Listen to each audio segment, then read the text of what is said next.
Um abraço aos nossos amigos e às nossas amigas que acompanham diariamente o nosso programa. Rede Verdade começa agora com as informações da política de João Pessoa, claro, da Paraíba e do Brasil.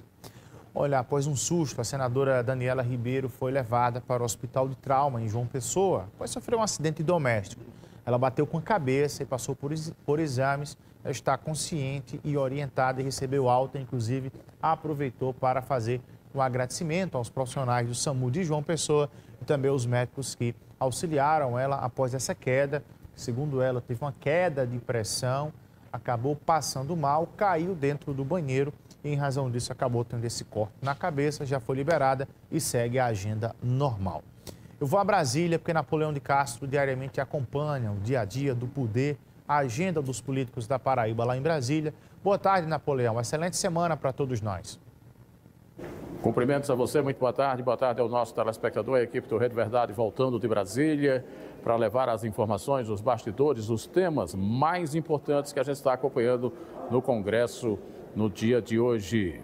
A semana política em Brasília promete grande movimentação tanto na Câmara como no Senado da República, já que na semana que passou, o principal tema foi a 26ª Marcha em Defesa dos Municípios, que teve a maior movimentação da sua história em 26 anos.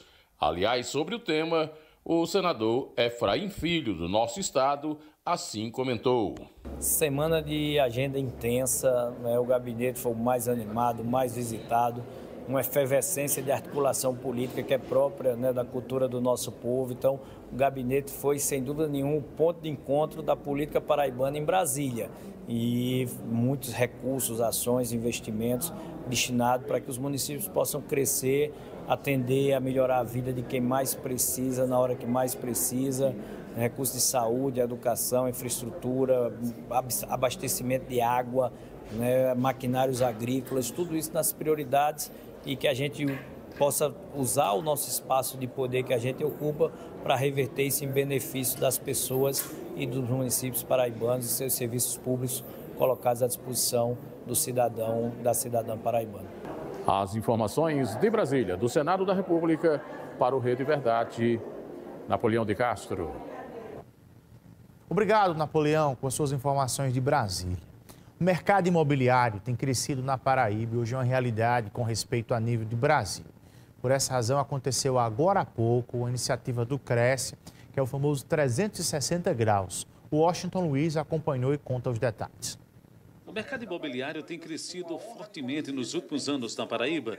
Desse modo, o Cresce-PB entende que é preciso acompanhar e analisar o crescimento do mercado. O crescimento do mercado imobiliário da construção civil é visível no Nordeste e principalmente no Brasil.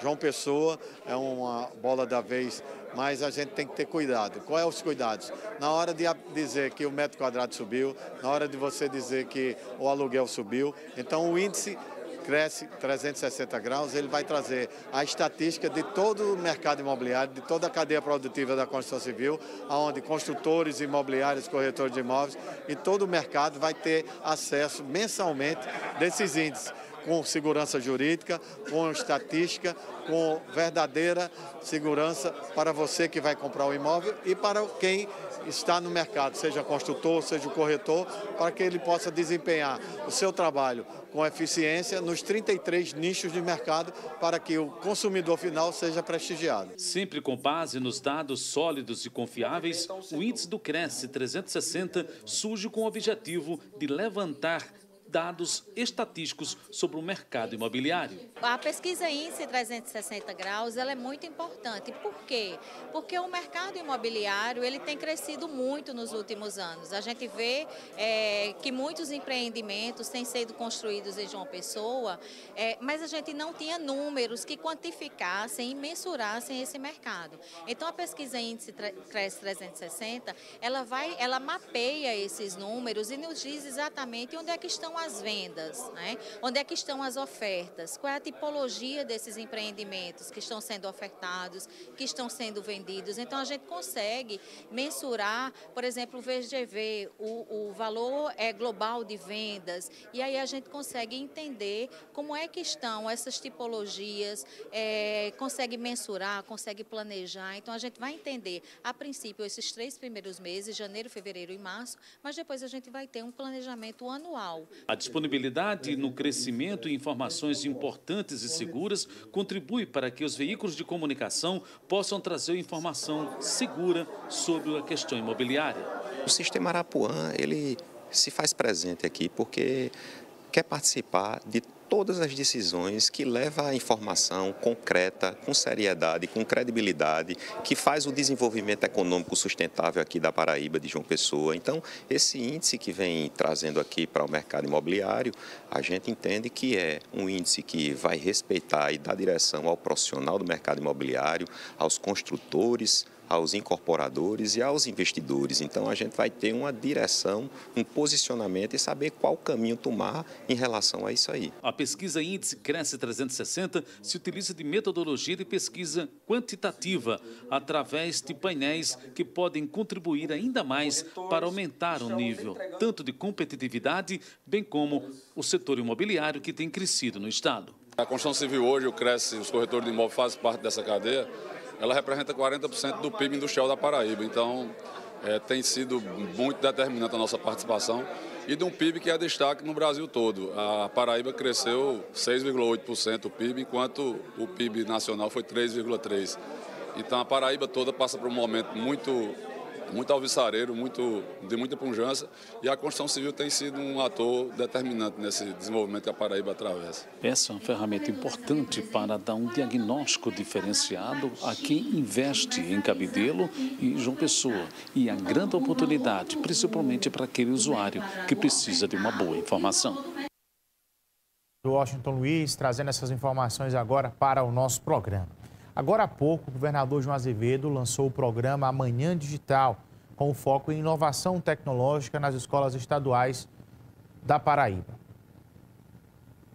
O João Azevedo lançou nesta segunda-feira o programa Amanhã Digital, uma iniciativa estratégica que irá transformar a experiência educacional dos estudantes da rede pública estadual a partir da integração de novas tecnologias e metodologias inovadoras. São mais de 300 laboratórios de robótica. Nós estamos aqui lançando óculos de realidade virtual para as nossas escolas, para as escolas do amanhã. Nós estamos lançando uma plataforma socioemocional para cuidar das dificuldades na individualidade de cada estudante, no emocional do estudante. Estamos lançando uma plataforma de correção de redação para avançar ainda mais os estudantes na preparação para o Enem. Estamos lançando os laboratórios Maker, que são extremamente importantes na cultura do fazer, na criatividade dos estudantes. É muita coisa, pessoal. Aqui nós estamos lançando um investimento, um pacote de investimentos de mais de 200 milhões de reais, fruto de uma dedicação, de uma decisão do governador João Azevedo de não tratar a educação só no discurso, mas tratar na prática. E isso eu agradeço a cada membro da nossa equipe da educação por ter se dedicado para transformar todo esse sonho em realidade. O programa funciona como um guarda-chuva de ações tecnológicas que serão implementadas gradualmente em toda a rede estadual. Na solenidade de hoje, um aluno foi escolhido para falar em nome dos demais e destaca a importância dos investimentos do Estado em tecnologia. A gente é uma escola premiada, nós fomos a escola que mais aprovou alunos na primeira gerência no projeto Conexão Mundo, que é o projeto de intercâmbio, que eu fiz parte. Estou aqui com um crachá que me lembra muito esse momento. E agora, com políticas públicas como essa, a gente vai ter muitos outros prêmios, muitos outros números, porque a educação vai muito além desses números. Entre os destaques estão as salas do Amanhã Digital, que serão equipadas com Chromebooks, óculos de realidade virtual e laboratórios de robótica, permitindo que os estudantes tenham contato direto com a tecnologia. O governador visitou, foi ovacionado pelos alunos, lembrou que a tecnologia são investimentos importantes que o governo tem feito durante o seu mandato. O mundo vive hoje num patamar diferente. Hoje é o mundo da inteligência artificial Hoje é o mundo das novas tecnologias e nós não podemos deixar o aluno, o filho do povo, da escola pública, longe dessa tecnologia. O que nós estamos fazendo hoje é exatamente isso, trazendo para uma realidade completamente diferente os nossos alunos de escola pública. Isso é um avanço significativo. Agora a gente percebe que não na escola privada, poucos têm esse recurso que o Estado tem hoje. Eu duvido que quase as escolas tenham condições privadas, que tenham condições de oferecer isso que nós estamos oferecendo. Isso aqui é tecnologia de ponta, verdadeiramente de ponta, para que o nosso aluno possa concorrer no mercado de trabalho em pé de igualdade. É isso que nós queremos só. O governo do estado investe em tecnologia. A Secretaria de Educação lançou editais para campeonatos de robótica. Isso vai melhorar ainda mais a capacidade técnica dos alunos que já fizeram intercâmbio com outros países para desenvolver as ações em termos de tecnologia. Com a nova tecnologia do futuro, as salas do amanhã Digital Make, nas quais alunos serão incentivados a aprender como prática de laboratório utilizando impressora 3D, máquinas de corte laser, telas interativas de 75, além de kits de ferramentas eletrônicas, manuais e de solda. Obrigado, Washington Luiz, trazendo mais uma agenda conosco. Quem está aqui conosco é o vereador de João Pessoa e também suplente de deputado estadual, Tarcísio Jardim, do partido PP. Vereador, seja muito bem-vindo ao nosso programa. Tudo bem contigo? Tudo em ordem, é um prazer estar aqui novamente. O senhor teve essa semana, a repercussão semana passada, na verdade, mais um projeto seu, um indicativo para o Poder Executivo Municipal em relação à questão das pessoas em situação de rua em João Pessoa, em especial aquelas pessoas que fazem uso de algum tipo de entorpecente. O que é que o senhor está querendo propor para o Poder Executivo no chamamento para este debate? Primeiro, tem que deixar bem claro que, pelo motivo o qual eu protocolei um indicativo, é justamente porque parlamentar não pode propor, através de projeto de lei, medidas que cabem exclusivamente ao Executivo. Né? Para não fazer politicagem, como a gente vê muitas vezes acontecendo, parlamentares que protocolam projetos que sabem que não vão passar, que sabem que é inconstitucional, mas fazem do mesmo jeito para jogar na mídia. E eu quero fazer o quê? Eu quero trazer esse tema porque a gente precisa debater isso. A gente está vendo na cidade se proliferando o número de usuários dependentes químicos, não é só droga ilícita, mas também o álcool. E pessoas que não usam droga, não são viciadas, mas estão morando nas ruas, aglomerando, provocando ali mini cracolândias ao redor da cidade, fazendo desvalorizar imóveis, principalmente em áreas nobres, porque hoje o que você mais vê isso é acontecendo isso. Bairro de Manaíra, Bessa, Cabo Branco, as construtoras compram as casas, antes de demoli-la, elas ficam inabitadas, né? E viram justamente ponto de uso de drogas e ponto de tráfico de drogas e moradia dessas pessoas. Então a gente tem que trazer esse tema para ser debatido. A minha única função é participar da resolução, eu quero estar participando, trazendo soluções, trazendo ideias, eu não quero simplesmente ficar fazendo política do oba-oba, e que a gente debata, né? Independentemente de ideologia de cada um, se compatibiliza com o trabalho, com o meu trabalho, com o meu mandato, não, mas a gente não pode se esconder e se eximir de trazer esse tema e de trazer uma solução para essa problemática que não só João Pessoa, mas o Brasil inteiro encara. E a gente tem que tomar uma providência antes que tome grandes proporções, porque aí fica mais difícil solucionar. Um recorte da história que saiu olha, o vereador de João Pessoa está querendo que todo mundo que for pego no meio da rua, nessas questões de uso de drogas e tal, seja levado e encarcerado. Foi vendido esse recorte por alguns setores. O que realmente é isso? Para explicar para quem está em casa. Não é dessa forma. Não.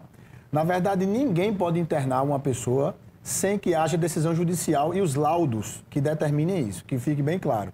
Eu não posso, a prefeitura não pode, por isso que é importante uma integração entre poderes. Ministério Público, Secretaria de Desenvolvimento Social, Secretaria de Direitos Humanos, Secretaria de Desenvolvimento do Trabalho, Secretaria de Habitação, auxílio psicológico que essas pessoas têm que ter, elas têm que passar por uma desintoxicação. Então, a pessoa que está num nível altíssimo de dependência química, ela não tem as faculdades mentais corretas, ela não consegue responder por si só. Se você pergunta a uma pessoa dessa se ela quer internação, se ela quer sair daquela vida, ela vai dizer que não. No momento de sobriedade, ela vai dizer que sim. Mas depois, logo a esperança vai embora na hora do efeito da droga, que ela não quer mais. Então, hoje não existe uma motivação para essas pessoas saírem da droga. Ela está lá na droga, ela recebe café da manhã, almoço e jantar, fornecidas por pessoas que têm uma boa intenção. Essas pessoas usam a droga a hora que quiser, fácil acesso à droga dentro da cidade. Pessoas que se beneficiam justamente desses usuários e colocam pontos de venda próximo a onde eles habitam. Então, qual é o corpo do projeto? O que é a ideia que eu tenho? É que essas pessoas sejam recolhidas voluntariamente e elas não vão querer. Após exauridas as tentativas consensuais, aí sim o poder público vai agir e conduzir essas pessoas para um local onde elas possam ser desintoxicadas. A maioria desses moradores de rua não são nem de João Pessoa. São de cidades vizinhas, cidades do interior e estados vizinhos. Então, essas pessoas que não são daqui, de modo humanizado, devolvê-las para o convívio da família. Porque quem não tem um convívio com a família não se sente motivado de sair das drogas. E muitos deles têm família, têm condição social, inclusive boa, financeira, não são ricos nem classe média, mas têm condições de se sustentar. Então, é que essas pessoas saiam da rua, sejam desintoxicadas com auxílio psicológico, depois implementadas em oficinas profissionalizantes, através de convênio com a prefeitura e até empresas privadas. Essas pessoas, após se desintoxicar e adquirir se tornar a mão de obra profissionalizada, através da Secretaria de Desenvolvimento do Trabalho, serem implementadas no mercado de trabalho, com convênio com empresas privadas e inclusive o poder público, e essas pessoas, a determinado prazo, se mantendo limpas, através da Secretaria de Habitação, elas terem acesso à unidade habitacional. Seria a motivação, é o prêmio por ela ter se tornado um ser humano limpo, ter sido reintegrado no mercado de trabalho e se manteve limpa, querendo realmente mudar.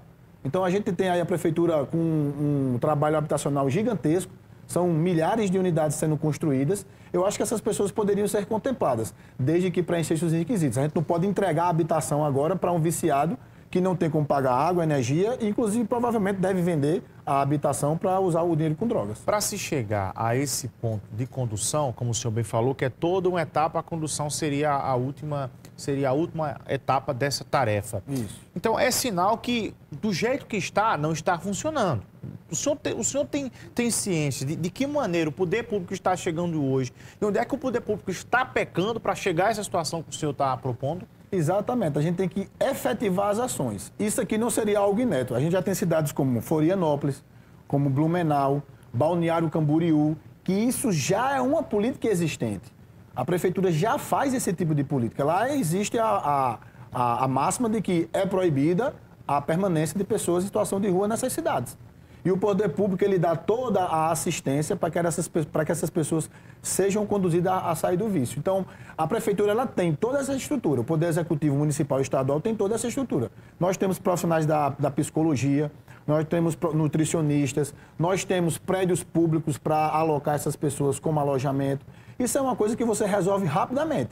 Agora, tem que ter uma junção de força e tem que ter a força de vontade. Eu, como vereador, sozinho não consigo. E o senhor sabe também que a prefeitura sozinha também não consegue, precisa ter o apoio de outras entidades. Dentro desse projeto, antes de iniciar, o senhor sondou algo relacionado à questão de números, de crescimento, das instituições envolvidas? Tem mais alguém simpatizante a isso que o senhor está propondo? As entidades, por exemplo, que fornecem alimentos para essas pessoas na rua. Eu tenho contato com o pessoal da Associação do Monsenhor Catão, que eles, inclusive, construíram, através de emenda parlamentar minha, estão reformando a cozinha, que eles fornecem alimentos para pessoas em situação de rua. Qual foi a proposta que eu levei para eles e para outros que eu tive a oportunidade de conversar?